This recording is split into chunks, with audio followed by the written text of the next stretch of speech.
Welcome to Slash Forward into Puppet Master the Legacy. Let's get to it.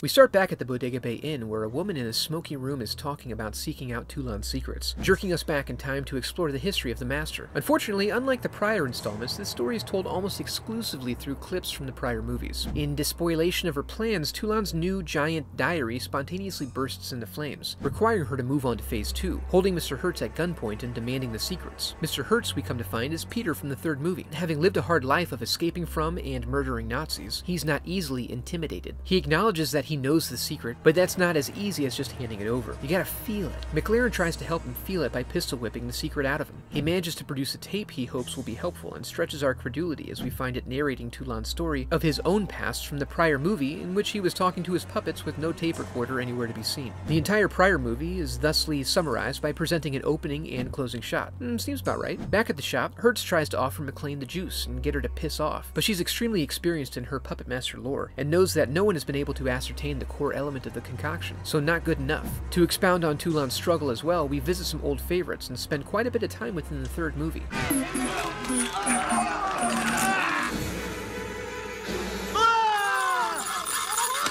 Humorous, and I will have none.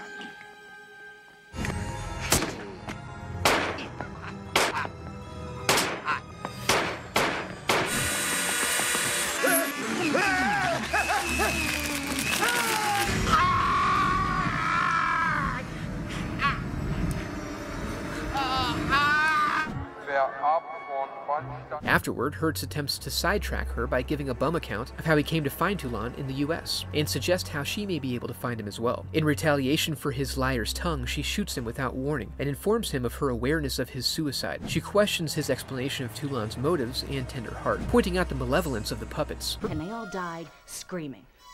You know that, don't you? Hertz produces another reel-to-reel to help provide some context. This one involves Rick. Luckily, they recapped the fourth movie in the fifth one, so they're able to just show that here. This comes as no surprise to her, however, as she confirms the diary she acquired actually came from Rick, and that she pumped 4 slugs into him as a parting gift. She then somehow is able to provide detailed info about McGrew, a timeline it seems no one should know much about. We finally get a bit of turnabout as Pinhead throws a hammer at her back, injuring her head, and Hertz wastes no time shooting her. This leads to the big twist, which is that the puppets brought Toulon to life, and her goal wasn't to steal the serum, but to figure out how to kill them for good. She was sent by the retro puppets, suffering the banality of an immortal existence. She's to help them end their suffering and stop the new puppet master, Hertz. He responds by shooting the cameraman.